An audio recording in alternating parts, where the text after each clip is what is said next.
Dito sa Paste Special, bago lumabas yan, kailangan nyo munang, siyempre, copy muna kailangan. Kasi yung iba nagtatanong, Sir, bakit hindi ko makita yung Paste Special? Bakit? Kasi, kaya hindi niya makita, kailangan nyo munang mag-copy or yung Control C bago lumabas yan, yung Alt-ES or Paste Special. Okay? Naka-record. So, yon. So, itong Paste Special, marami siyang gamit. Pero normally, ang ginagamit ko rito is, una, yung formulas, ibig sabihin, formula lang yung ipipaste mo. Okay? Sa kinapi mo, kung mayroong formula lang ipipaste mo. Yung values lang siya. Okay? Like for example, so nag-copy tayo rito. This is a formula. Copy, Alt-ES-V, kung values siya. So, values lang yung mag-appear. So, wala siyang formula. Okay? So, yung comments, ibig sabihin, ipipaste mo yung comments. Okay? Pwede ka mag-paste ng comments, pwede ka mag-paste ng validation. So, yun yung mga normally na ginagamit dito. And yung operation. Yung operation naman, ginagamit yan, halimbawa, meron kayong list, halimbawa itong list nito, ay gusto kong mag-add ng 10%. So, 1.10 is considered as additional of 10% for the given data.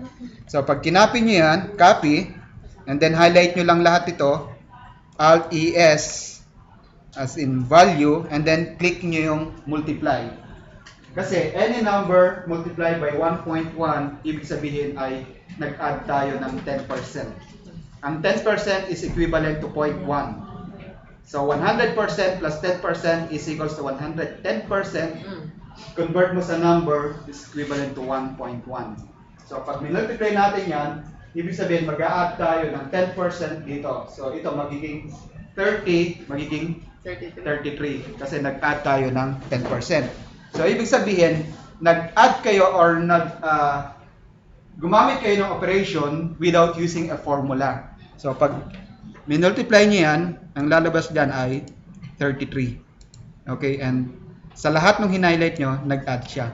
Ganon din sa subtraction, multiplication, and division. Kaya nga kapag meron tayong text, halimbawa, yung nandito, nasan yung text natin dati?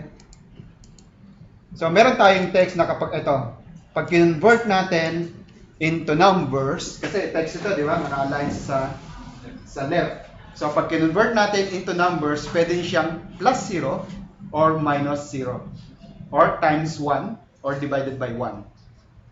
Magko-convert siya into numbers. Okay? So, clear tayo dito sa Paste Special. And then, yung skip blanks naman, ibig lang sabihin nitong skip blanks is, kapag nag-copy kayo, let's say, dinilit nyo to, or dinilit copy, ipipaste nyo rito, hindi siya magpe-paste lahat. Kumbaga, yung 15.4 remain as 15.4 and 41.8. Ito lang ipipaste niya. Kumbaga, hindi niya papakailaman yung blanco. Kapag skip blanks. Okay? Yung 1.1, pwede siya ibang sheet? Pwede rin, sir. Pwede rin po ito. Ibang sheet or ibang file. Ibang file, pwede rin siya. So, kahit sa ibang file, pwede nyo rin gamitin yun. Okay? So, dito, Alt-ES. So, skip nyo. And then blanks. Values. Okay? Skip blanks. So, ibig sabihin, itong 41 natin at saka 15, still the same. So, hindi siya magbabago. Kasi i-skip niya, kasi blanco to eh. So, i-skip niya yan. Okay? Yung transpose naman, ibig sabihin nun is from vertical to horizontal or horizontal to vertical. So, halimbawa, copy natin ito. Copy. So, ang gusto ko, January, February, March, nandito. Yung product 1, product 2, product 3, nandito siya. So, pag transpose nyo yan, Alt-E-S-E, okay. So, ito transpose nyo yan. Okay, i-reverse niya. So, yun yung transpose. So, pag isa-isa lang siya, Alt-E-S-E. So, pa-horizontal naman siya. instead of vertical, horizontal. So, vice versa, ganun din. So, ang difference nito, kaysa dun sa formula, kasi ito, paste as values. Pero meron din tayong formula. Okay? Ang formula naman natin is transpose, pero gagamitan natin siya ng special key, which is the control shift enter. So normally pag gumagamit tayo ng formula, enter lang yung ginagamit natin, di ba? Pero itong transpose, ito yung isa sa mga functions na hindi mo siya pwedeng i-enter ng normal enter lang. So ito yung array formula na tinatawag. So ito, pag-aaralan din sa advanced ito, maraming gamit ang array formula. Okay? So halimbawa, tatlo to, di ba? So mag-highlight kayo ng tatlo rin. Kung ilan yung horizontal na cell, ganun din yung magiging kung ilan yung vertical na cell, ganun din yung magiging horizontal. Highlight nyo lang siya lahat. Okay? And then equals yung function na transpose. Convert a vertical range of cells to a horizontal range or vice versa. Kaya lang ito ay using a formula or using a function. Kasi dito value lang. So, i-highlight natin yung data natin equals transpose, and then highlight natin ito, and then close parenthesis. So dito, hindi natin basta i-enter lang. So gagamit tayo ng special key, which is control shift enter. So sa control shift enter, sabay-sabay yon. Okay? Sa control shift enter, so highlight nyo yung tatlo, equals transpose, and then itong data natin, and then control shift enter. Okay? So makikita nyo sa formula bar, meron siyang curly bracket. Nakita nyo yung formula bar? Hindi naman natin nilagay ng manually yon. Pag nilagay nyo manually yon, mag-e-error. Automatic siya. Pag nakita nyo yung curly bracket na yon, siguro sa mga advanced functions or advanced formula na makikita nyo sa internet, or kahit sa trabaho nyo kung advanced knowledge advanced Excel knowledge yung gumawa nun. So makikita nyo yun, yung curly bracket. Ibig sabihin nun, in-enter nyo yun ng control shift enter. So yun yung ginamit niya. Ano yung advantage nito? Kapag nagbago kayo, let's say ang ginawa nyo rito ay May, automatic magbabago yung nandito. So magbabago rin siya. Kung ano yung nilagay nyo rito, magbabago rin dito. Kasi naka-formula tayo. Unlike sa pinis natin as values, ganun lang siya, hindi siya magbabago. Okay, kasi pinis na natin as values. Pero dito, magbabago siya pag change natin yung data natin. Okay? So may tanong tayo doon? Yan lang naman yung mga normally na ginagamit dito sa paste spatial. Okay? So, magagamit nyo rin yan. So, number 1 lang, kailangan lang i-copy nyo muna bago mag-appear yan. So, yun yung mga nagiging normal na error ng mga estudyante. Na nagtatanong sila, bakit hindi nag-appear yung paste spatial? Kasi hindi pa nakokopya. Okay? Okay, sa freeze. Okay, freeze pane. Ang freeze pane, actually pang basic lang ito. Pini-freeze niya lang either yung above the row or yung nasa left. So depende. Halimbawa, ang i-freeze nyo is this one. So i-highlight nyo lang, then Alt WFF, yun ang shortcut. Alt WFF. Kung ang filter ay Alt DFF, ito naman is Alt WFF. Alt WFF. Pero kung corner ang ipipress nyo, halimbawa ay marami kayong data, okay? So, halimbawa, meron kayong data na,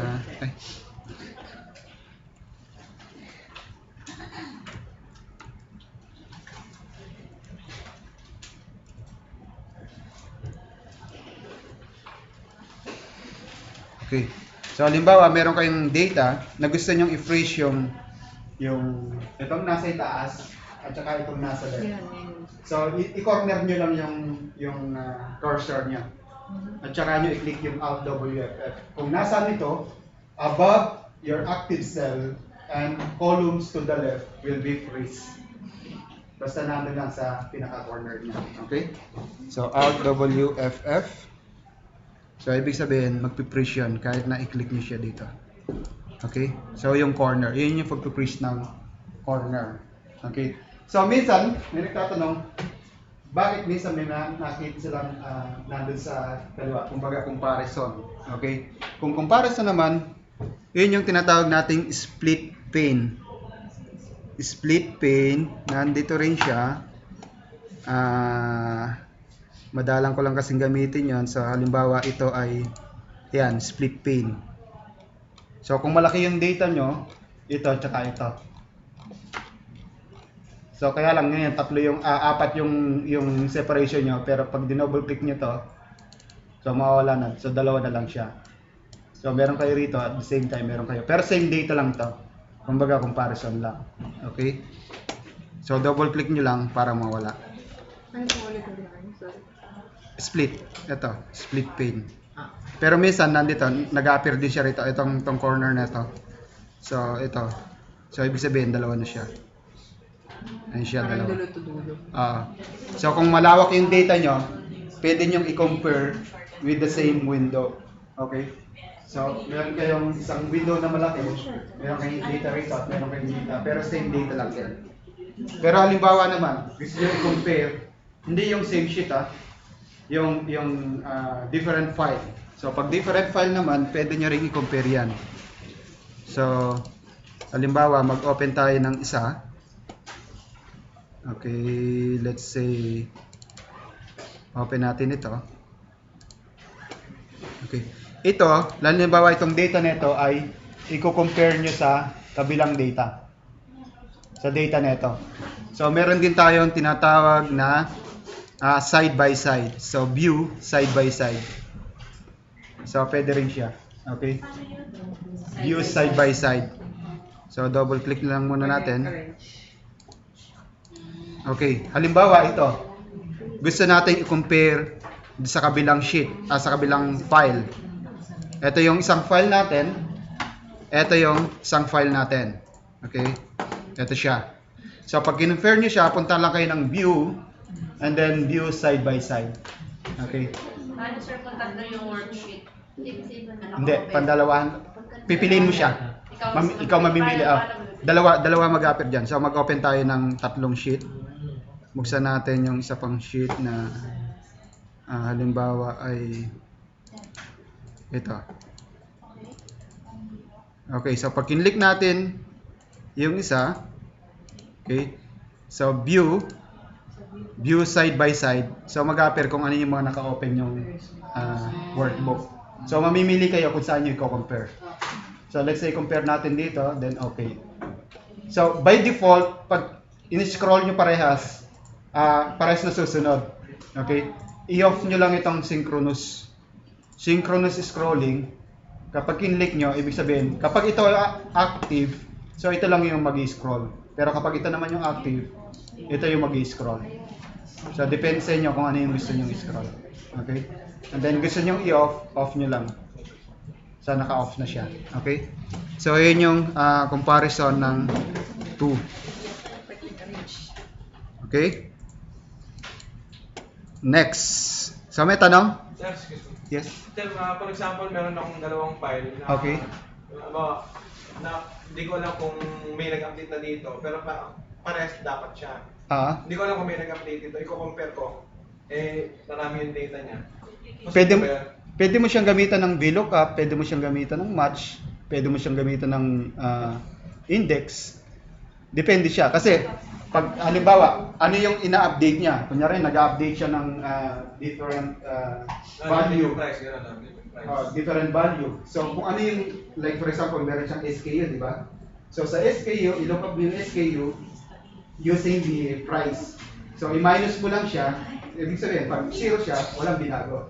Pero pag negative siya, meron siyang discrepancy. Halimbawa, maglagay tayo ng example. Okay. Dito na lang. Okay. So meron tayong A, B, C, D. Okay. Although hindi pa natin pinag-aaralan yung index tsaka match. So meron tayong 10, 2, 3, 4. So sa isang sheet or sa isang workbook, sa isang workbook meron kayong 5 and then 4. Okay. So tatanungin nyo, ano ba yung nabago dito compare dito. So lookup nyo lang equals VLOOKUP. Ito i-lookup nyo rito. VLOOKUP nyo rito. Then 2. Then 0. So makikita nyo rito 10, 5, di ba? So either i-minus nyo dito. So ibig sabihin, pag negative 5 or not equal to 0, ibig sabihin binago. Nagbago siya. Okay? So kung text naman siya, babagayin niyo lang, let's say gamamit kayo ng mas or index din. Halimbawa ay binago niya rito, let's say dito nagbago siya ng ginawa niyang e. Okay?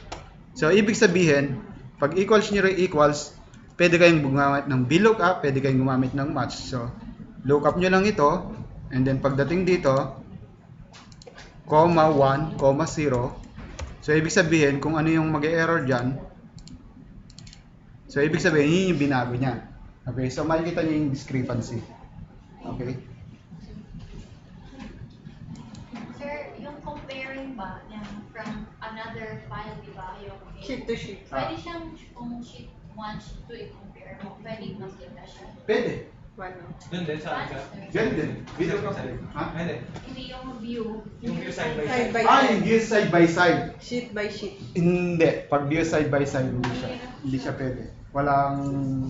Hindi siya another sheet. Ganun hindi. Okay? So, clear na po tayo dito? Sa freeze pane? Okay. So, pupunta na tayo sa if function. Yung if function natin is a logical test na answerable by true or false. Okay? So, ito yung isa sa mga pinakasikat sa Excel. Si if function. So, pagdating sa interview, hindi nawawala yan. If function. Okay?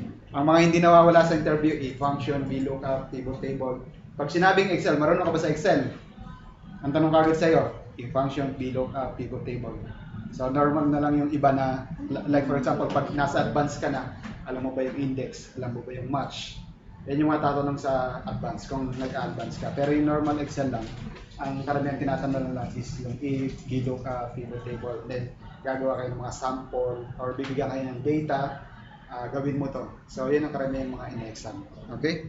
So, sa if functions, meron tayong 3 arguments. So, yung arguments natin na yun is, first is the logical test. So, yun yung nagtatanong sa atin na ito ba answerable by true or false. Okay? So, kapag true, ano yung gagawin mo? Ano yung isusulat mo? Anong functions yung gusto mong i-apply? And then, otherwise, yun yung false. Kung anong gusto mo. Okay? So, meron tayong mga list of data or tinatawag nating mga na pwede nating ilagay sa logical test. So, first, meron tayong text.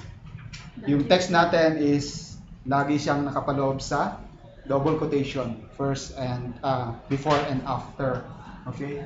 So, number, pwede rin tayong maglagay ng number, pero wala siyang double quotation. Ibig sabihin, pwede tayong maglagay ng 10, or pwede rin tayong maglagay ng true or false or error from formula or functions mismo. Yung functions pwede rin natin ilagay dun sa if functions. Okay? So dito, itetest natin ito na ito yung logical test na tanong natin. So meron tayong mga comparative operators. Okay?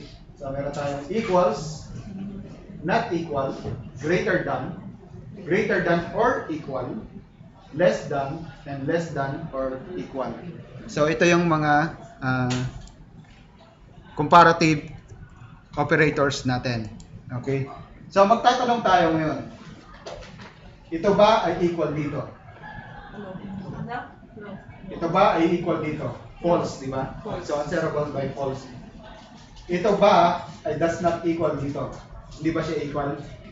True. So true. So yan lang yung mga logical test natin. This is equals to this. So false. Ito naman equals this does not equal to this. True. Equals ito ba this 15 is greater than 15, false. Equals this is greater than or equal. For this, True. true. Ito ba, this is less than, for this, False. equals this is less than or equal to this. False. Okay, so equal. Kasi may equal siya, di ba? Pero kung So less itong than- tinanong natin is, this number is equal or greater than or less than equal to this number. So comparison of numbers lang. So pwede kayong maglagay ng, instead of numbers, pwede kayong maglagay ng formula dun sa una, sa formula. Okay? Ito ba ay equal to these functions or to this formula? Pero hindi kayo pwedeng maglagay ng text dito sa umpisa, sa una. Dito sa pangalawa pwede kayo maglagay, pero dito hindi. Kasi ang kinuha natin is a functions or a formula na mag-create tayo. Okay? So, magsasample tayo. So, dito, meron tayong two logical tests na ito yung meron tayong customer credit, customer last year sales, and then yung hurdle kapag naka-reach na ng target, meron siyang bonus. So, dito yon. So, ngayon, tanong natin dito. Pag and na ginamit natin is, meron tayong tinatawag dun sa may bank accounts. Okay, yung and or. So, pag or, ibig sabihin is pwede mag-withdraw yung kahit sino sa dalawa. Pero kapag ka and ang ginamit natin is dapat dalawa silang nakapirma. Hindi pwedeng mag-withdraw yung isa nang hindi alam ng isa. Okay? So, ganun din dito sa formula. Kung ang logical test nyo ay, let's say, meron kayong logical test na 5. Okay? Kung logical test nyo ay 5, ang ginamit natin ay and. Kung ang first 4 logical test nyo ay true at yung pang-5 ay false, false pa rin yung sagot niya. Kasi and ang ginamit natin. Kapag and ang ginamit natin, kailangan lahat yon, yung 5 na yon, kailangan true siya. Pero kapag ang ginamit natin ay or, dun sa 5 na yon, kahit na false yung 4 at mag-true yung isa, true pa rin siya. Okay? Kasi or yung ginamit natin.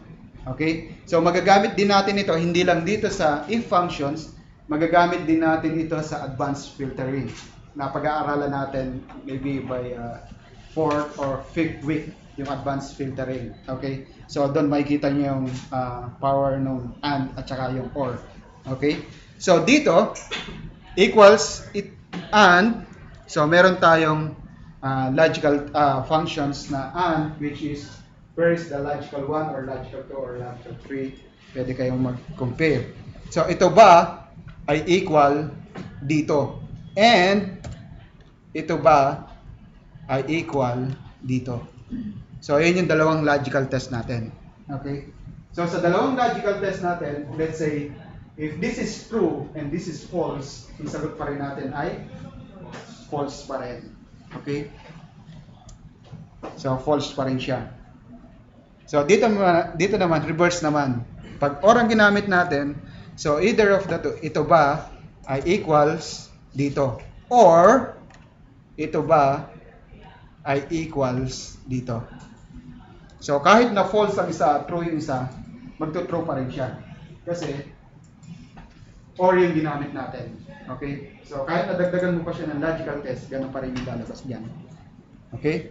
So, dito, kahit nadagdagan mo pa rin ng true yan, kahit gano'ng karaming true, false pa rin lalabas kasi meron tayong isang false. Okay? So, dito, meron tayong mga independent function na pwede natin gamitin sa formula natin. Okay? So, rad. Halimbawa, ito yung text. Ito yung number. So, meron tayong question na logical test na equals is, yung una natin is text, di ba? Is this a text? So, is text natin true or false? True. Kasi rad siya. Okay? So, yung pangalawa natin equals is text. Ito ba ay text? No. Okay? So, may ko-compare nyo kasi like for example, sometimes makikita natin na naka-center siya. Okay? And ito, nakalagay natin ng ganito. So, minsan, i-check natin ba, ito ba ay text? Kasi minsan di natin nakikita to kapag in-ignore niya yung ignore error. So, hindi natin makikita. Ma-identify ba natin na number yan or text? So, pag ginamit natin sa lookup or sa VLOOKUP or sa choose or kahit na anong lookup value natin. So, makikita natin error siya. Bakit nag-error? So, ito check nyo ngayon. Ito ba ay number or ito ba ay text? Equal pa siya din sa kabila or hindi? So, makikita nyo siya. So, ito yung mga independent na logical functions natin na answerable by true or false. Okay? So, pwede nyo siyang gamitin sa if functions. Okay? So, clear tayo doon? So, meron tayong is error or is error. Yung is error na to, ibig sabihin nito ay lahat ng klase ng error. Okay? Itong error nito, yung NA, hindi kasali. So, makikita nyo rito. Okay? So, ayan yung mga ginagamit nating independent answerable by true or false. So, meron tayong logical and so, dito, so mag-start tayo ng text, ng formula using if function. Okay. Let's say if equals, ito yung if natin. Okay. If, logical test. Ano yung logical test natin? Ano yung itatanong natin? First, tatanong natin, ito ba ay text? Ito ba ay text? So, kung ang tanong natin, ito ba ay text? So, lagyan tayo ng is text. Okay. Is this is text? Yan yung logical test natin na tanong. Then, separated by comma, yung arguments natin is we have three arguments in a function. First is the logical test, value if true, and value if false. Kung ang answer natin ay true, anong gusto natin gawin? Halimbawa ay Yes. true nga siya. Okay, so lagyan natin ng text. Tama. So lagyan natin ng tama kapag text siya. Otherwise, mali. So parehas text natin nilagay. Okay?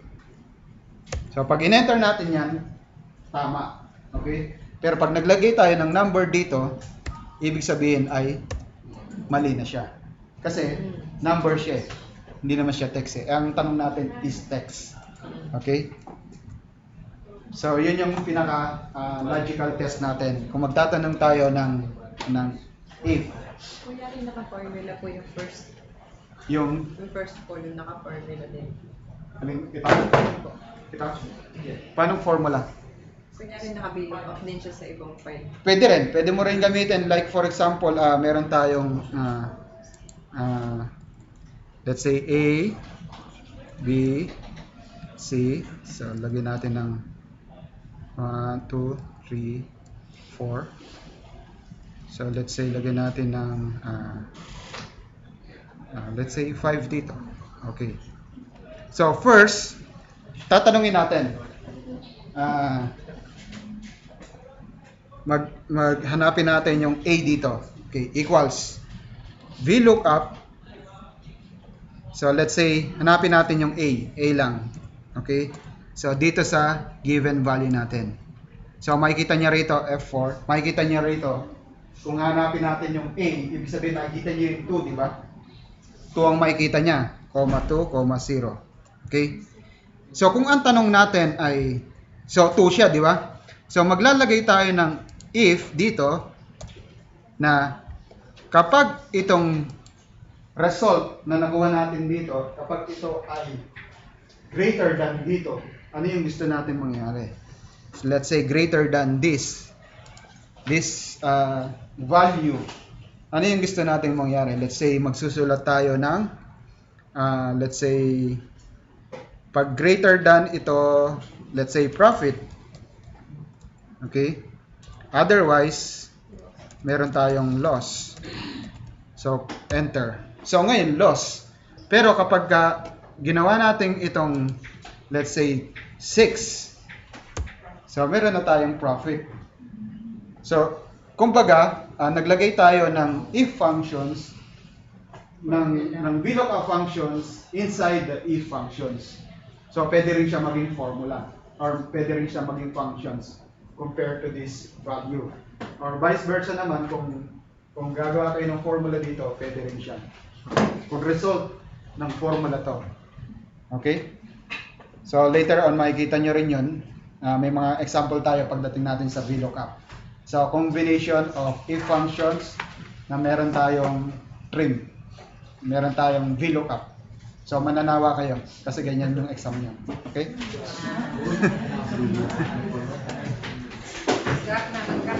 So, clear? Okay. So, halimbawa dito. Meron kayong benta sa sales. Sino nasa sales? Okay. So, meron kayong benta na per month. So, ilalagay niyo yung benta niyo na per month dito. Okay? Halimbawa, naka 6,000 kayo. Kaya ang target nyo is 6,000 din. Okay? Kapag na-reach nyo yung target, or equal to target, or greater than target, meron kayong bonus na 200. Otherwise, nga. So, bawi na lang sa susunod. Okay? So, ilagay natin. Okay, equals. Ano yung logical test natin? Na kapag ang benta natin ay equal or greater than our target. Okay? So, kung ang benta natin, lagi yung benta ang magiging base natin, yung reference natin. Kasi, yun ang target natin eh. Pwede rin dito. Kaya lang, magre-reverse yung either, kung ito ang gagamitin nyo ay kapag ang benta natin ay greater than or equal dito, greater than or equal ang ginamit natin. Pero pwede natin na maging base ito, ang gagamitin naman natin ay less than or equal. So reverse, pwede rin natin gamitin yan. Depende kung ano yung gagamitin natin, either greater than or equal, or less than or equal. Okay? So ngayon, ang nakalagay dito is your sales, kung ang benta ba natin ay greater than or equal doon sa target natin. Okay? Kung ang benta natin ay greater than or equal doon sa target natin, makakakuha siya ng bonus, which is 200. So, i-click nyo lang yung B63. Kasi nandito yung bonus natin. So, kung magbago man yung bonus natin, magbabago rin itong formula natin. Okay? Ito ang bonus natin. Otherwise, so maglagay tayo ng text. Nga. So, nga na lang. Okay? Then close parenthesis. Enter. Okay. So, meron tayong 200. Halimbawa, kung ang sales natin ay 5,999.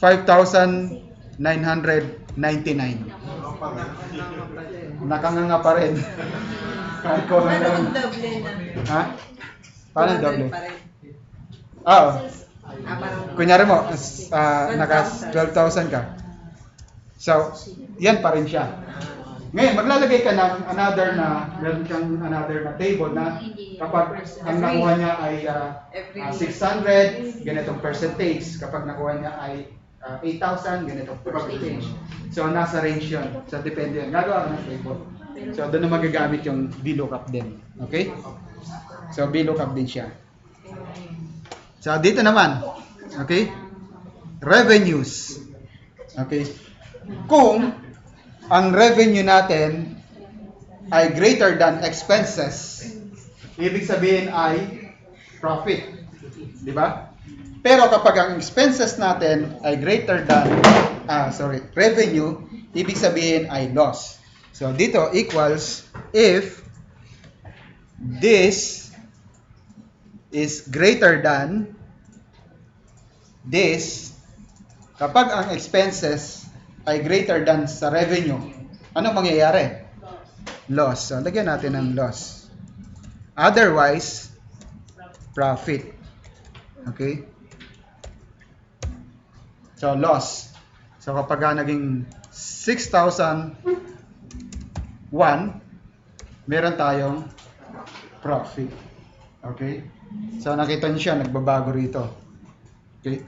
Kasi meron tayong conditional formatting dito na kapag ito ay greater than this, magre-red siya. Otherwise, same color. So, depende kung ano ilalagay nyong conditional formatting. Okay? So, B68 is greater than B67. So, kapag ito ay malaki dito, red siya. Kaya red yung nag-appear. Okay?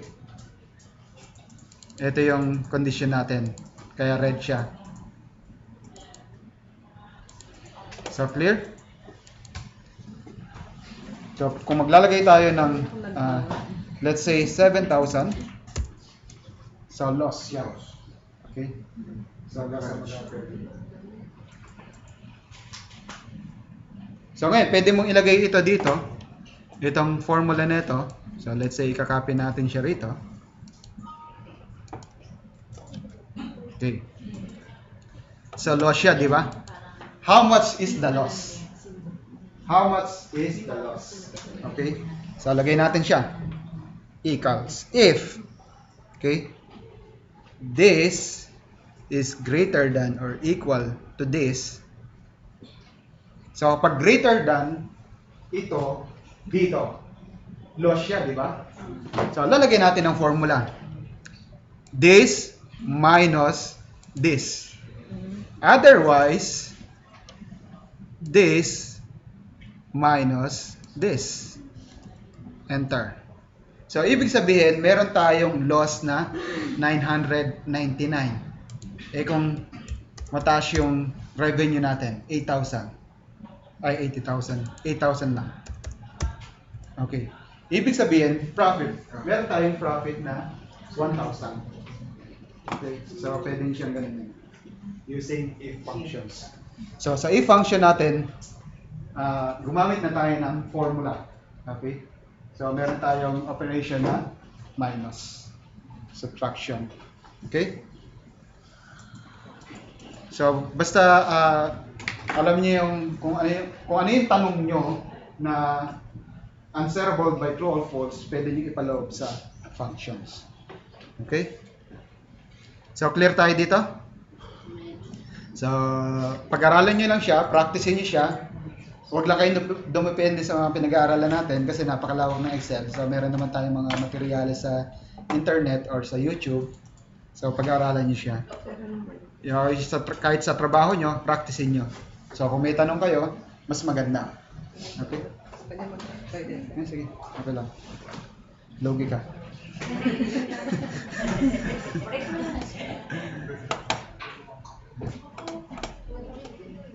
Sige, break muna tayo ng 5 minutes. So, balik tayo ng 3:35. Okay? Okay.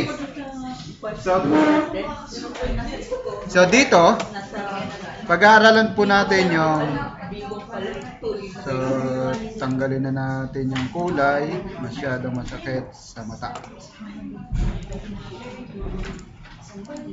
Okay. So dito, gagamit tayo ng e-date.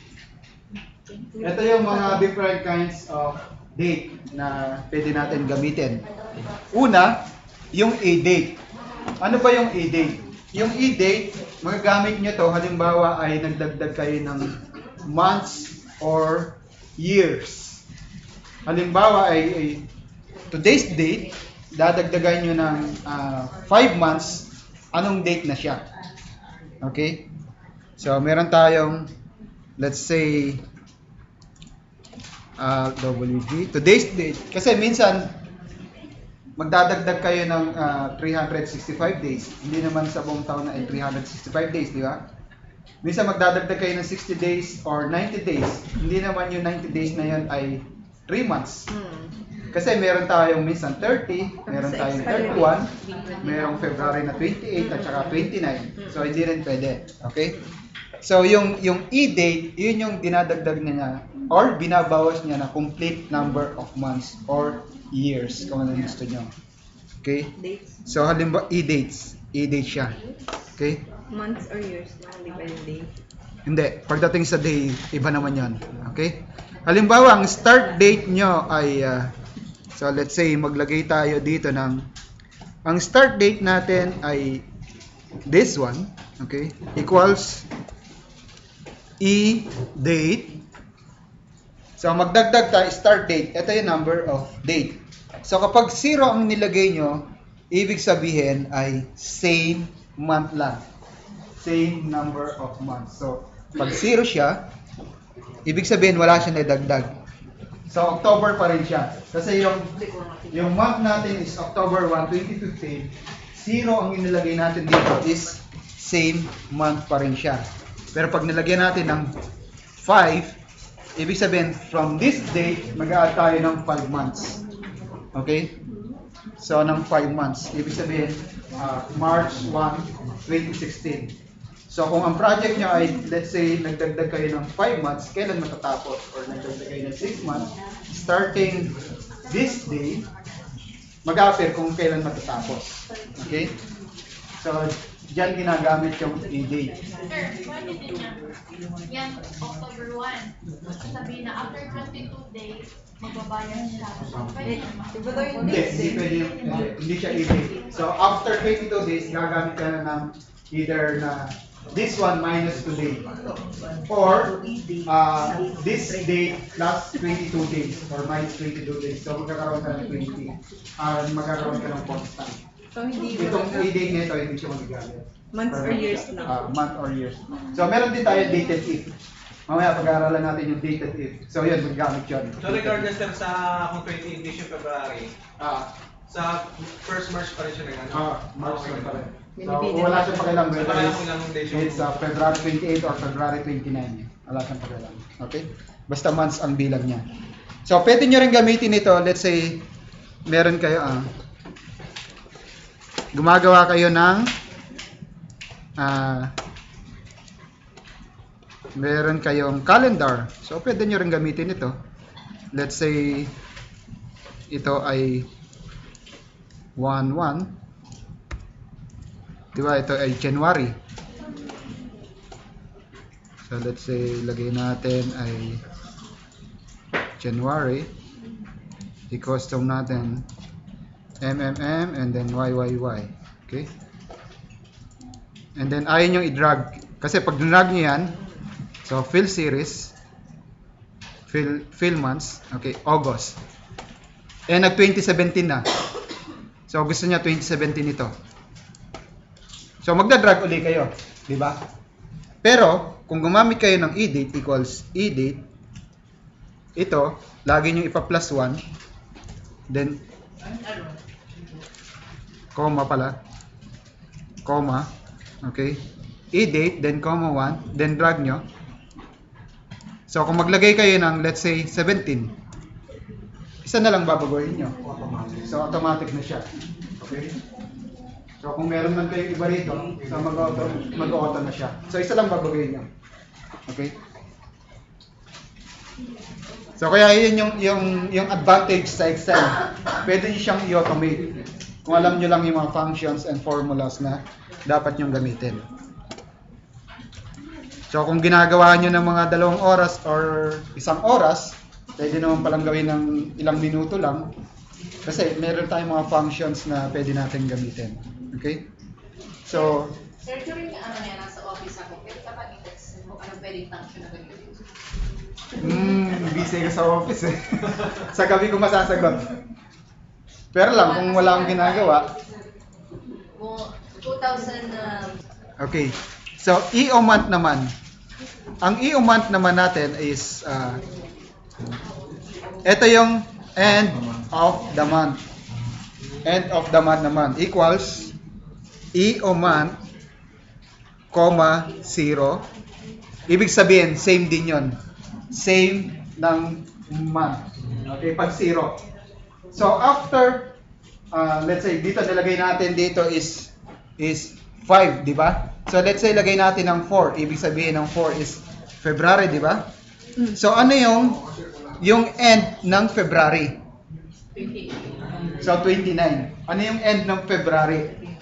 End nito, after 4 months. Ano yung month end nun? So, ibig sabihin, makukuha nyo kung ano yung end of the month. Either 29 ba siya, or 30 ba siya, or 31 ba siya. So, hindi na kayo magbibilang.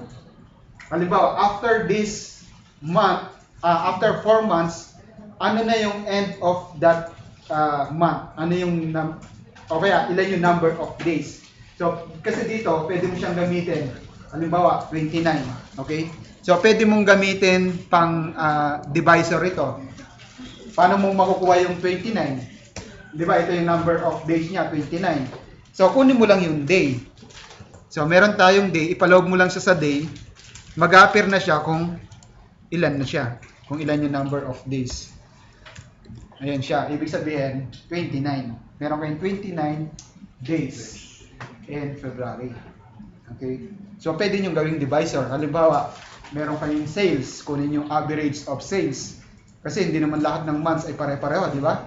So, halimbawa ay ilan yung average per day ng sales niyo ng January. So, sa January, divide nyo ng 31. Di ba?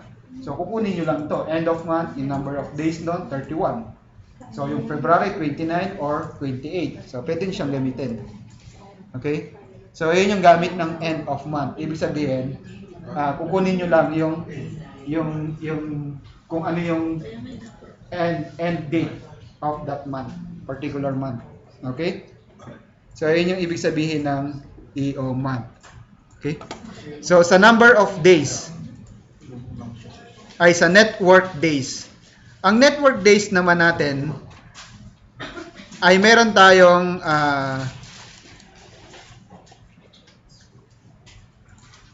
excluding the holiday. Halimbawa, meron tayong starting working days and then end dates.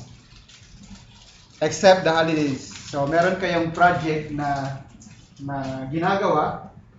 Let's say, pag inumpisahan nyo ng this day at kailangan mag-end to this date na hindi kasali, excluding the holiday, or kung meron man kayong Friday or Saturday, kung ano man yung nilagay nyo ron. Kung Friday or Saturday. So, mag-a-appear yan kung ilang number of days silang nagtrabaho. Halimbawa, ito equals network days. Okay? So, starting date natin is October 1, 2015, comma, and then yung end date natin is 16. Okay? Comma, and then yung number of, yung holidays natin, let's say, ang holiday natin is, there is a date from here, yung holiday natin, hindi siya kasama sa bibilangin nito. Okay? So, yun yung holidays. Then, close parenthesis, enter. So, ibig sabihin, from October 1 to October 16, meron lang tayong 11 working days. Except the holiday. Okay? Pero kung ang gagamitin nyo ay International Day, let's say Network Days International, pwede nyong ilagay kung ano ba yung consider nyo as weekend. Kasi ito, by default, ang weekend natin is Saturday and Sunday. Pero dito, hindi siya pwedeng gamitin. Kasi ang holiday, ang holiday dito, ang weekend pala rito is either Friday or Saturday. Either isang araw na Friday or dalawang araw na Friday and Saturday. So, pwede nyo gamitin yung network days. Okay? So, network days ang gagamitin nyo ron. So, equals, so pagdating dito, equals Network Days International. Okay, dito sa Network Days International, pwede natin iset yung weekend natin. Okay, depende dito sa weekend number kung ano ilalagay natin. So, kailangan alam nyo lang yung weekend number. So, if this is the first day, comma, and the second day is this one, okay, comma, and the holiday. So, weekend natin, ano yung weekend na gagawin nyo? So, dito mag-appear kung ano yung weekend nya. Okay? So, let's say Friday and Saturday, 7. If it's Friday and Saturday, 7 ang ilalagay nyo. Then, if Friday only, meron kayong 16. So, pag ginawa nyo na, 16 ang mag-appear dito. So, pwede siyang ilagay ng 16 kung isa lang yung weekend nyo. Pero kung dalawa, pwede nyo lagay Friday and Saturday. So, lagay natin ng 7. comma, and then yung holiday natin. Ang holiday natin ay itong date neto, then enter. So magkaiba siya. So dito 11 days, dito 10 days. Ibig sabihin, pag binilang nyo manually yun, kasi ang by default natin is Saturday and Sunday. Pero pagdating dito, binago natin, ginawa natin Friday and Saturday. Okay? So mas maganda yung international days na yung gamitin, network international, para ma-identify nyo or mailagay nyo kung ano yung weekend na gagamitin nyo. Kasi hindi naman sa lahat ng bansa ginagamit yung Saturday and Sunday as weekend. Okay? So yun lang yung network international. So number of days. So dito naman sa workday and workday international, reverse naman.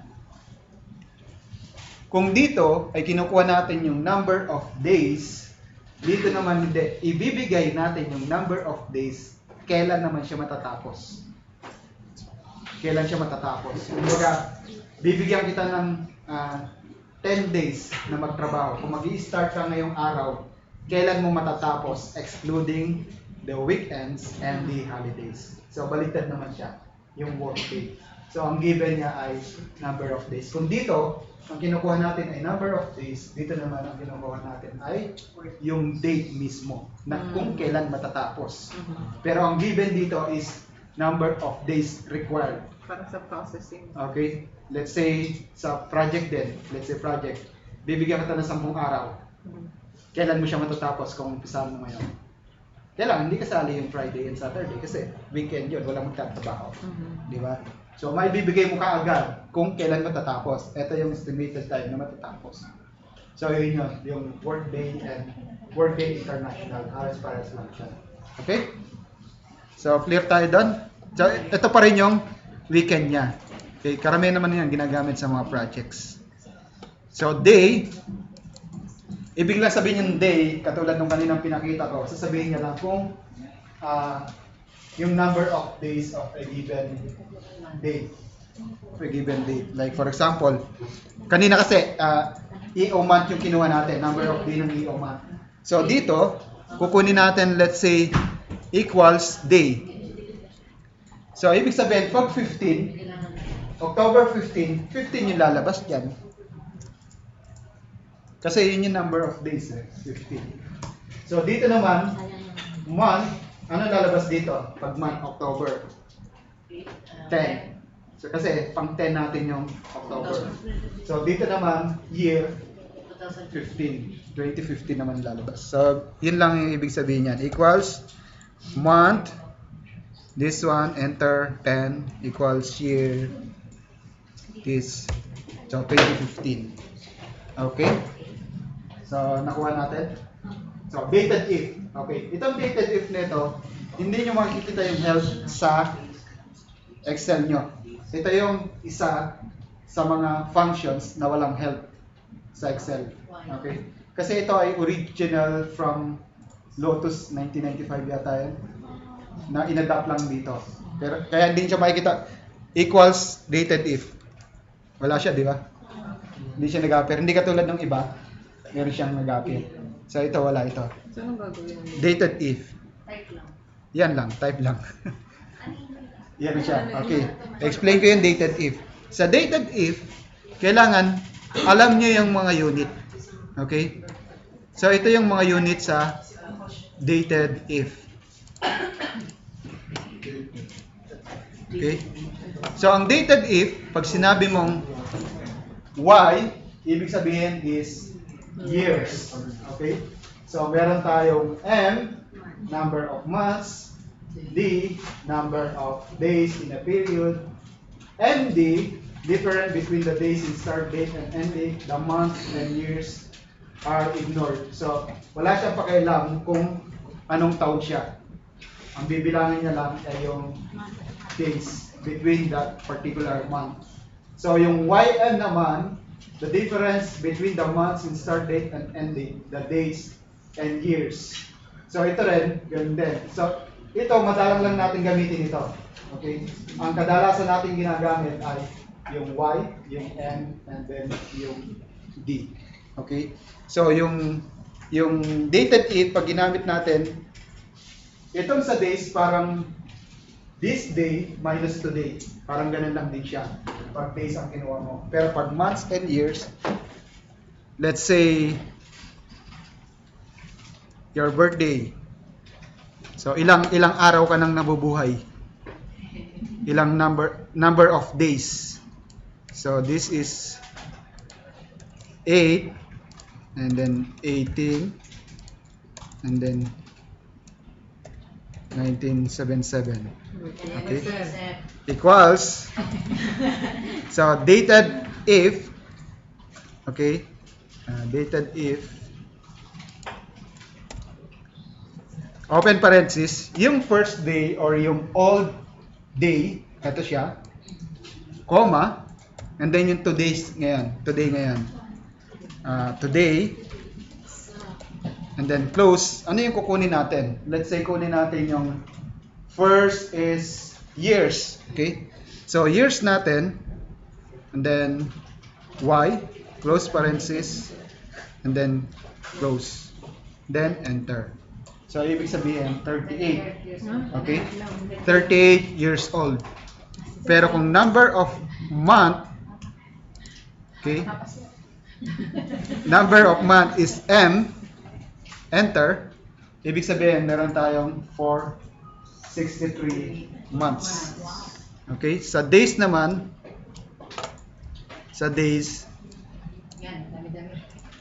ganun din sa days. Okay? So, copy natin ito. Let's say, lagyan natin ng D. Okay? So, meron tayong 14,999 days na nabubuhay. Okay? So, gamitin natin yung MD. Okay? Yung MD, ibig sabihin ay yung 7 months. Okay? So, ngayon is MD. So, lagay natin lahat. MD, copy, YM.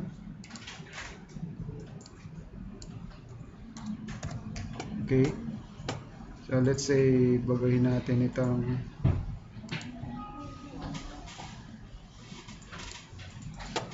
dito na lang natin. Okay.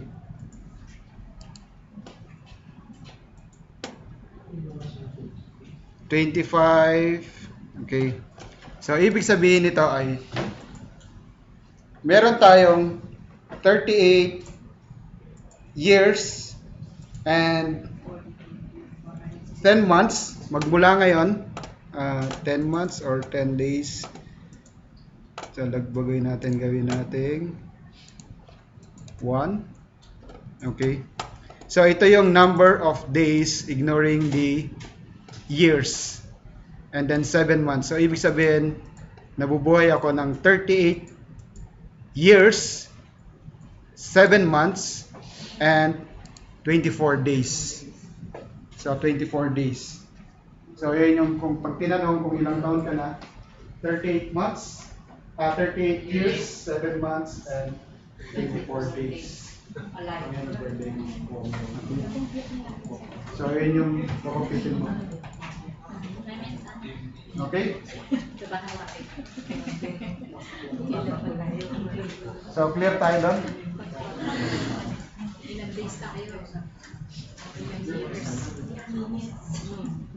Minutes daw, sir. Oh. Ilang minutes? Ilang minutes? Ano yan, may time zone. Baligtarin natin ito. Gawin natin dito. Okay. MD. Tapos ito ay YM. Okay. So, ayan yung mga sample niya. Ito yung sa YM. Ito yung sa MD. Number of days. Okay? So, pwede niyang gamitin sa birthday. So, clear? So, we'll proceed to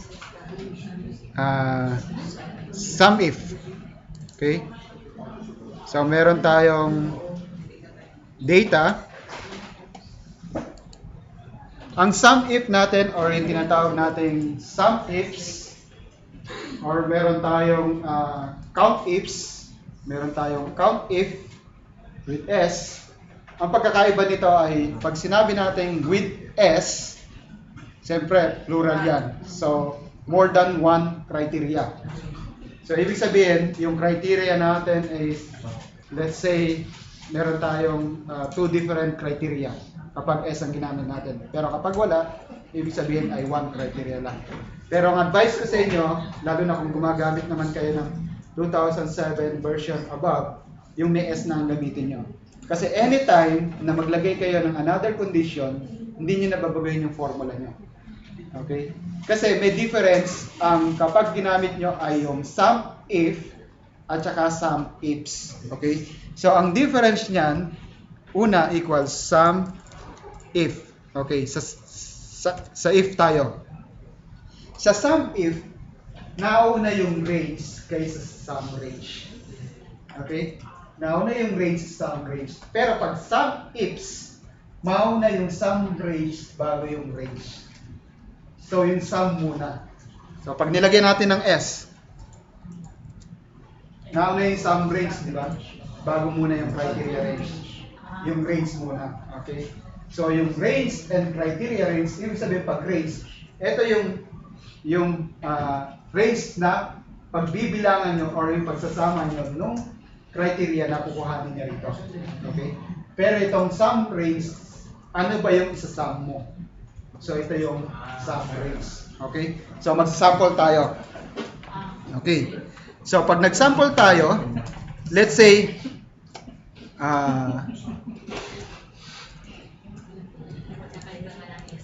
okay. So, let's say dito sa sales rep. Meron ba tayong sales rep dito? Okay, dito na lang. Sa Mastercard. Mastercard, okay, may Mastercard tayo. Okay. So, ibig sabihin, meron tayong payment method. Okay? Ang kukuhanin natin dito, ilan or magkano yung nagbayad ng Mastercard, yung American Express, yung Visa, yung PayPal, at saka yung Discover. So, ang data natin ay ito. Okay? Ang isasum natin ngayon ay yung sales. Yung sales ang bibilangin natin. Ilan ba yung nabenta ng Mastercard, ng American Express, ng Visa? Okay? So, kapag pinilter natin ito, Alt DFF, let's say, filterin natin yung, ano yung nauna niya. Let's say, ano yung nauna, Mastercard. Okay? So, let's say, Mastercard. So, magkano siya?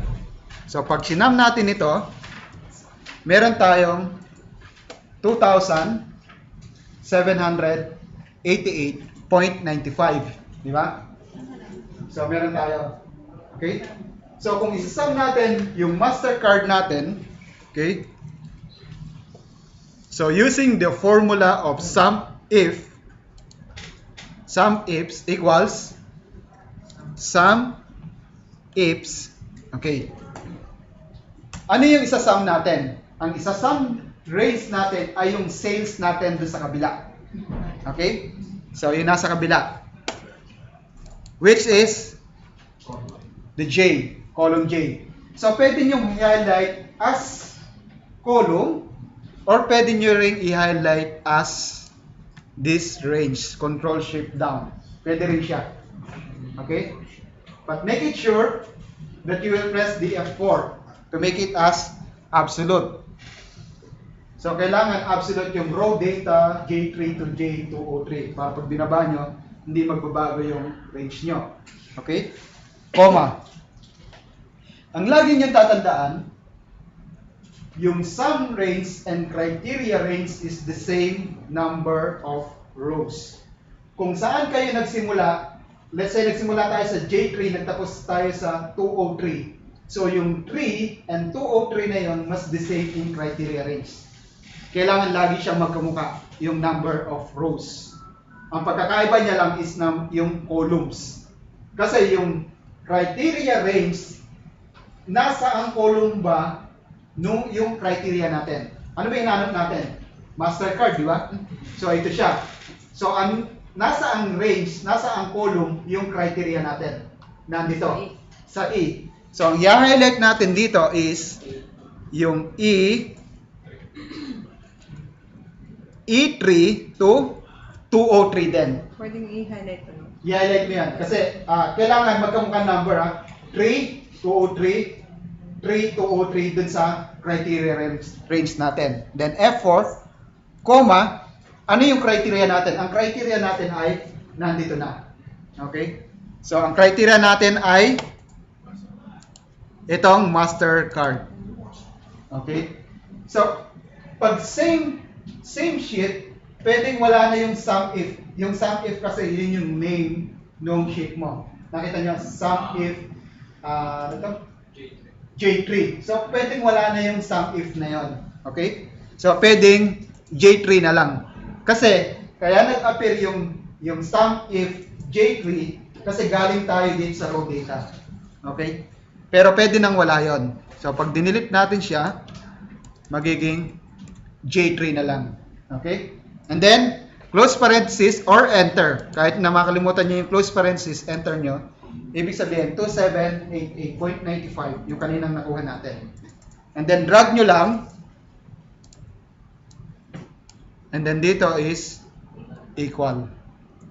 So, ibig sabihin, meron tayong 15,011.55. So, pag highlight natin ito, kailangan yun din ang lumabas.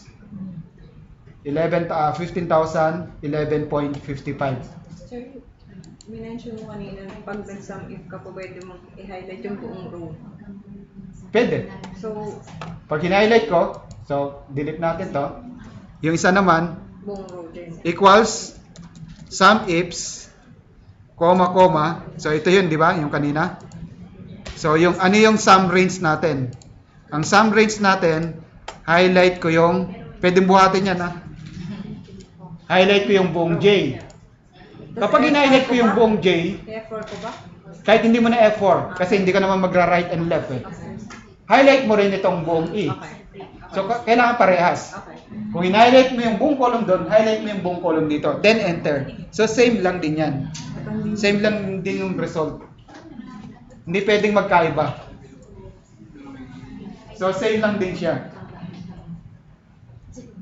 So, pag nagkaiba siya, ang difference lang nitong dalawa nito, halimbawa, ang raw data nyo ay nagdadagdag kayo. Pag nagdadagdag kayo, automatic, dito sa pangalawang ginamit natin, magsasum din siya. Let's say, dinoble natin ito. Yun. Copy, and then paste natin. Doon sa una, hindi siya magsasum.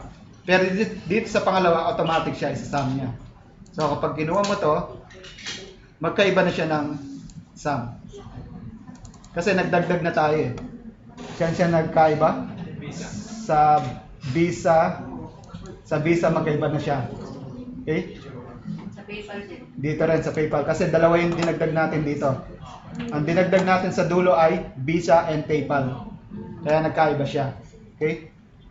So, ganun din dito sa may, kung kukunin nyo rin yung name niya, sa name, pwede rin. Or yung no coupon, pwede rin. Okay? Ilang So, pwede nyo rin siyang gawin. Halimbawa ay, kunin nyo yung units. So, how many units? Kasi yung kanina, sales eh, di ba? So, kung nasa planning kayo, siyempre, particular kayo dun sa units, hindi dun sa sales. Hindi dun sa amounts, sa units. So, kung units naman, ganun din siya. Ang babaguhin nyo lang ay yung sum range nyo. Ang maging sum range nyo, sum ifs, sum range, kukunin natin dito sa unit instead of sales. Comma, and then criteria range natin, same. And then comma, J3 ba yan? J3. Then close. So, ibig sabihin, meron tayong 121 units And then pag in-equal natin, so 657, kailangan 657 din yung units natin. Okay? So yun yung sales natin. How about naman average? Ganun din, pag average ang kinuha nyo. Pag average naman, pag average for, like for example, average ng PayPal. So gagawin nyo lang, instead of sum ifs, average naman, average if. So, copy na lang natin, and then paste natin dito. Palitan na lang natin itong sum if. Gawin natin average ifs. Okay? Then, enter. Na-double yung SIFS. Then, enter. So, ibig sabihin, meron tayong average na 77 sa MasterCard. Kung gusto niyo naman, bilangin, ilang beses nag-appear yung MasterCard? Ilang beses nagbayad yung American Express? So, number of frequency, yung frequency natin. So, equals, yung count if and count ifs is almost the same lang kasi dalawang arguments lang siya parehas eh. So, either count if or count ifs, criteria range 1 and criteria lang. So, nauna yung criteria. So, ang criteria natin ay row which is the MasterCard, comma, and then J3. So, yung J3 natin ito, ibig sabihin, ilang beses siya nag-appear? Nag-appear siya ng 36 times. So, pag tinotal mo to, ito yung number of rows mo dapat, 202. So, pag hin-highlight mo siya, ilang number of rows mo? 202. Okay, kasi binila mo kung ilang beses nag-appear. Pero pag may maling spelling dito, ibig sabihin, nagkamali ka ng spelling doon. Alin sa dalawa, mag-iiba na yung value. Let's say, nalagyan natin ng space. Hindi niya na mababasa yon kasi may space na siya. Kailangan make it sure na kung ano yung nandito sa raw data mo, yun din ang ilalagay niyo ron. Para makasigurado kayo, okay, meron tayong tinatawag na advanced filter or yung i-copy natin, merong two-way dito para makuha natin. Una, let's say copy natin, copy, and then paste it here, Alt ESV, and then Alt AM, which is removing the duplicate. May data sa header, then okay. So meron lang tayong matitira lang yung unique values natin, which is the MasterCard. Okay? So ito yung isang way. Pangalawang way naman is, so dito naman natin ilagay, payment method, Alt AQ, not Alt AQ, Alt advanced filter natin. Okay? Sa advanced filter,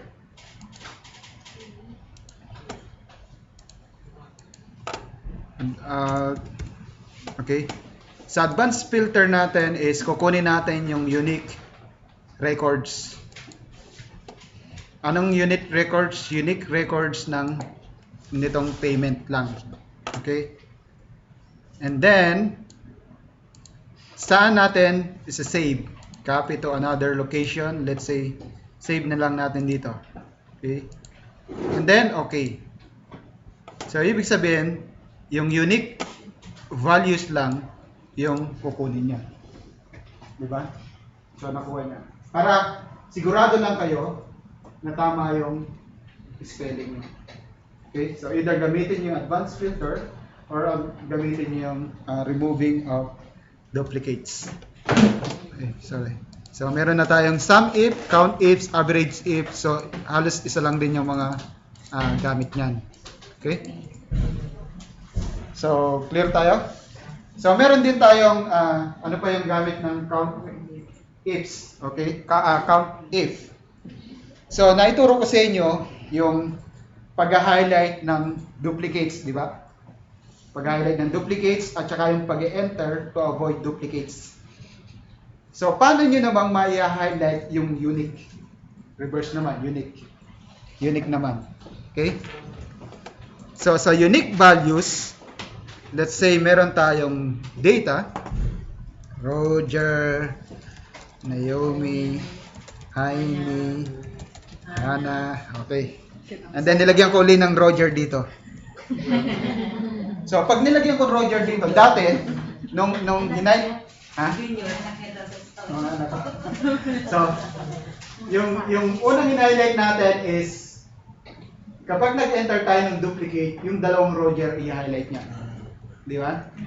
So ngayon, ang target natin, i-highlight lang natin yung Roger, Naomi, Amy, Hannah. Yung Roger hindi. Yung mga Baliktad naman. Yung mga unique values naman. Naomi, Amy, Hannah lang. Kapag naglagay tayo ng Amy rito, may-highlight pa ba to? Hindi na.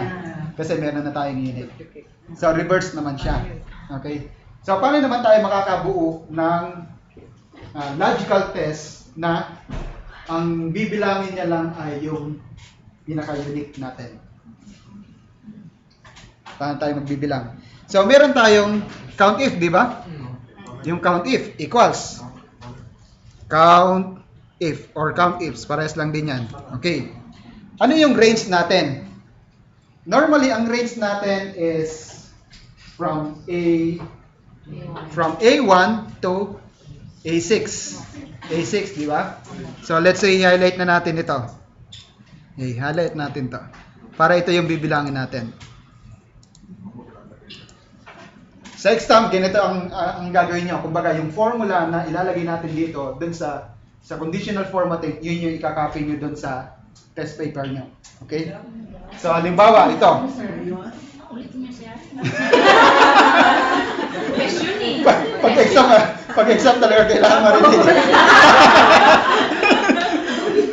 Okay.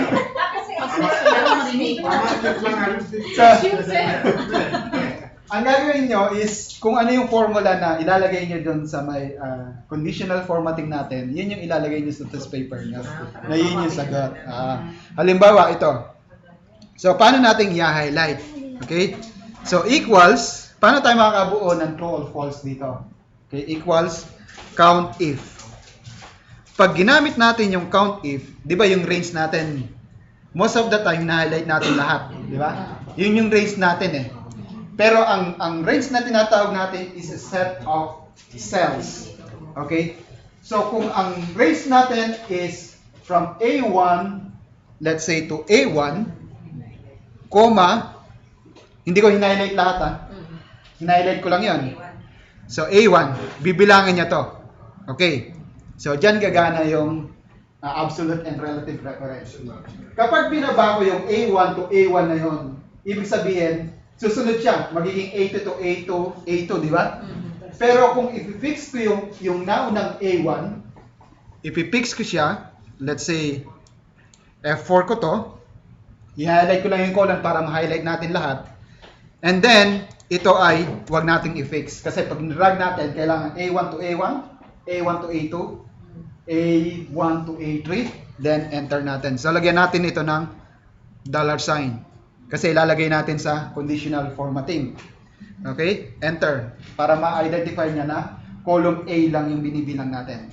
Okay? So, drag natin. Ano mangyayari pag ni-drag natin? Ano yung napapansin nyo? May duplicate na siya. Fix. Nakakatuan yung order sa una. So, ibig sabihin, lahat ng unique values, 1 lang. Lahat ng may duplicates, 2. Eh bakit yung order? Yung Roger. Sa una. Hindi, ibig sabihin, unique. May 1 eh. Ito, 2. Ibig sabihin, dumoble na siya. Pangalawa na siya. Pag nilagyan ko uli ng Roger, tatatlo na siya. So, alin yung unique? Lahat lang ng equal to number 1. Di ba? So, enteran ko ng Hannah. Okay? So, yung Hannah natin, 1 lang, di ba? So, ibig sabihin, pag in-enter ko to, 2 na to. Di ba? So, ano lang yung unique natin? Yung 1. 1. Okay? So, pag sinabi sa inyong highlight nyo lahat ng mayroong duplicates lang. Yung ibig sabihin, yung unique value walang highlighted. Ano yung sagot? So, ibig sabihin, greater than 1. Pero pag sinabi kong unique, equal to 1. So, pag in-highlight natin siya, So, pag ginawa natin to, equals to 1, true. So, pag nilag natin yan, so, pag kinapin natin to, Lalagyan mo sa... so, highlight natin, Alt-O-D, new rules, list formula, and then, paste natin dito, Yan ang kulay. Hindi ko nilagyan ng kulay. home, hindi, mabilis daw home, conditional formatting, new rules, yan. Kasi yung shortcut natin, Alt-O-D, okay? Alt-O-D, then, use a formula, and then paste, ano yung kulay natin? Let's say, blue, and then font natin is bold and white. Okay? And then, okay. See? Okay. So, pag nag-appear ka, pag naglagay ako ulit ako ng test. Hindi Oh, na tama, kasi unique siya eh. Dapat yung Pero hindi Hindi, siya. dapat mag-highlight. Ano pa hina-highlight natin? Alt-O-D, 8. Hanggang 8 lang hina-highlight ko. Okay? Ito, hanggang 8 lang siya. Buong So, pwedeng buong row. Buong highlight natin hanggang Pwedeng 13. buong column. Hanggang Pwedeng 13. buong column. Pwede rin. Pero pag in-edit nyo, kunyari nagkamali kayo, di ba? So, nandito na kayo. Alt-O-D. So, baguhin nyo lang to. Gawin nyo lang 13. Pwedeng column. Anong Buong, hindi, A to A. Wala na yung number. Magiging A to A na to. Delete nyo lang to. And then delete nyo lang to. Whole column na yan. Yun. So, whole column na siya. Pag kahit dito. So, magkukulay na siya. Kahit sa pinakababa na siya. Kasi, ang highlight nyo yung buong A eh. Okay? So, ibig sabihin, unique lang. So, ang kukunin kong sagot is ito. Count if. Yan yung ikakopy nyo. So, copy nyo yan. Yan yung sinasabi. Maubos ang oras na. So, ganyan yung exam natin sa term exam. Count if, then format. Kaya kailangan yung laptop kasi hindi nyo magagawa ng walang laptop yan. Kaya kailangan yung laptop. Ha? 6 weeks. 6 weeks. Last day natin. Wala namang exercise. Wala nang.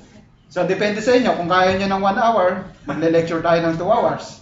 Pero kung kaya nyo ng 2 hours, magle-lecture tayo ng 1 hour. Pero kung hindi nyo kaya, 3 oras. Depende sa inyo. Okay?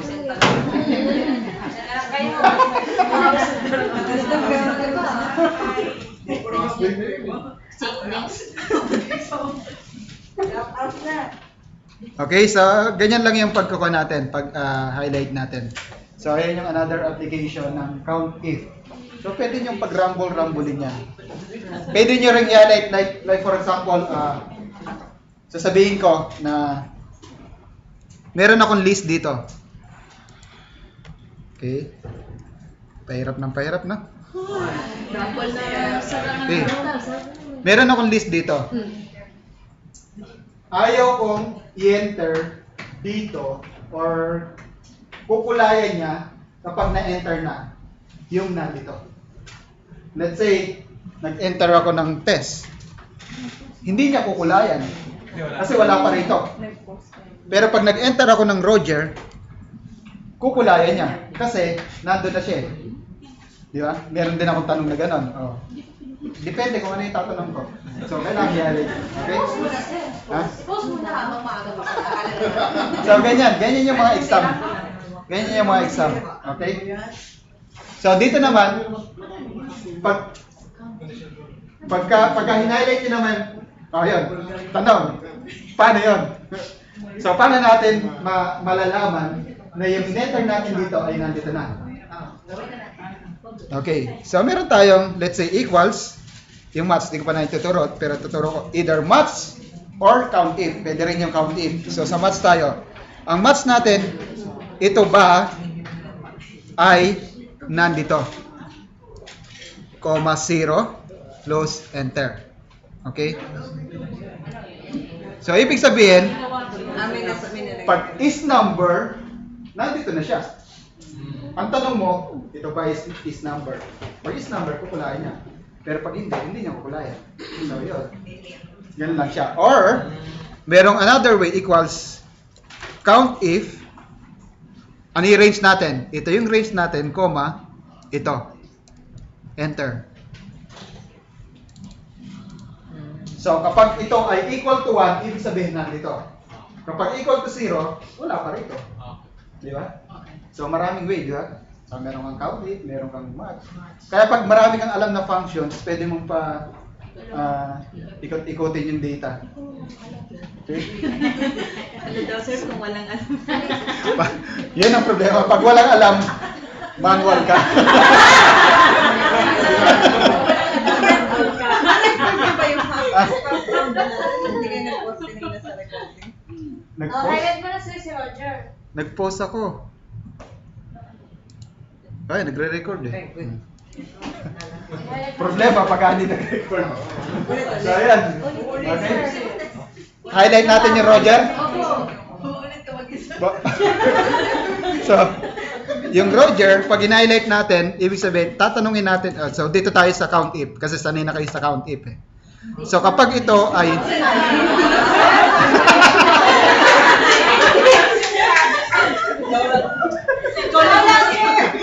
Hindi mo ba? Patay na. Kailangan ng practice talaga. Sa practice lang talaga. So, pag kinalayan natin to, so F4 natin, and then ito, lagyan natin ng $sign. Okay? And then, lagyan natin ng equals to 1. Kasi yun lang i-highlight natin eh, lahat ng equals to 1. Or, let's say, kasi kung mag-Roger din yan, let's say, appear tayo ng Roger, so 1 pa rin siya, di ba? So, pag kinopy natin ito, say, copy natin, copy, highlight natin to, Alt-O-D, new rules, then use the formula, format, alam na. Memorize na. Alam na. So, makaka-perfect na. Then red. Okay. Then okay. Apply. Okay. Ganun mo ba? So, pag in-enter ko lang IME, kailangan mag-highlight. Pag in-enter ko ng, let's say, Lala, wala. Hindi na siya mag-highlight. Okay. Wala pa siya, di pa siya mag-upload. Okay? So, ayan siya. So, ganyan lang. Ganyan lang mga exam natin. So, makikita ko naman sa exam nyo. Ito naman. Ha? 6 week. Bakit? Absent ka 6 week. Sabi siguro, tatandaan ko itong 6 week na ito. Paghahandaan. Paghahandaan ba? Okay. So, maganda yung paghahandaan. Okay? So, practice lang. Practice lang talaga. Okay? Walang nagsisend sa inyo ng question or sample sa trabaho niyo. Or, kasi sa gabi, pwede ko siyang sagutin talaga pag sa gabi. Okay? Pag sa gabi. Okay? Okay. So, hindi, pinindot ko. Ngayon, pinindot ko na. Ayan, no? Ngayon, pinindot ko na. Okay? So, dito, ang gagawin nyo, kung marami kayong sheet na pare-pares lang ng table, so, dito, equals sum. Gamit tayo ng sum. Sum lang. Walang if. Para madali. Sige, Sam. Sum. Punta kayo sa first. Okay. Highlight natin yung una. Nasa first tayo, di ba? Highlight natin yung una. Hanapin niyo yung last. Yung last natin to, di ba? Pero bago niyo i-click yung last, i-press and hold niyo muna yung shift. Press and hold. Shift. Yung shift. Tingnan niyo yung formula bar kung anong mangyayari. Press and hold yung shift. Sam. Ano yung naging formula niya? Store 1 to store 5. Ibig sabihin, from 1 to 5. Okay? And then close parenthesis. Shift. Enter. Then drag natin. Then. Same, di ba? So, anong difference nito kaysa dito? Magdagdag tayo ng isa. Pag nagdagdag kayo, magdagdag kayo in between, huwag sa last. Pag nagdagdag kayo in between, automatic i-add nyo dyan. So, magdagdag tayo ng isa. Control, hold, and then drag, then release. Control, hold. So, nadagdag na siya, di ba? 75. Control, what? Control? Control, hold, Up. and then drag nyo yung gusto nyo i-copy, Ayun. then release. Okay. So magdadagdag siya. So kung in between siya, paano ko yung name na una yung, kunyari, store 5 to store 6? 7, wala problema doon. I-arrange nyo na lang. Pag ni-rearrange naman, hindi naman masisira yung... Hindi. Basta hindi. Wag ito. Yung formula. Babaguhin nyo to. Basta ang data nyo in between. Babaguhin nyo lang yung name. Hindi naman yung store 7, store 8. Yung name kayo magbabasa sa name. Huwag kayo magbasa sa store 1, store 2, store 3. Itong 7, idadalhin siya ulit. Hindi, mababago na yan. Baguhin nyo yan. Gawin nyo 7. So, kailangan lagi In between. In between. Kailangan lagi siyang gitna. Okay? So, yun yung paggamit natin. Control code. Hold. Kanina, press, hold, last week. Alin? Shift. Press and hold shift. Press and hold the shift. Click the last story. Tapos last. Okay? So, yun. So, lookup details. So, next week, ito na yung paghahanda natin. Pag-aaralan natin yung VLOOKUP, HLOOKUP, index, samahan pa natin ng choose, and then match. Okay? So, pag na-practice nyo to, baka hindi nyo na pag-aralan yung VLOOKUP. Pag na-practice nyo yung index match. Kasi ito rin yung ginagamit sa picture lookup. Kunyari, halimbawa naipakita ko na ba sa inyo yung HR? Yung Eugene. Yun ang ginagamit doon. Hindi siya pwede ng VLOOKUP. Pwede lang siya index match. Pwede rin offset. Kasi ang offset, pwede rin lookup yan. Pero baka maguluhan kayo sa offset. Pang-advance na yan yung offset. Okay? Sa offset, maraming magagawa yun. Okay? So, hanggang dyan muna tayo. Baka medyo maglabo-labo na yung ating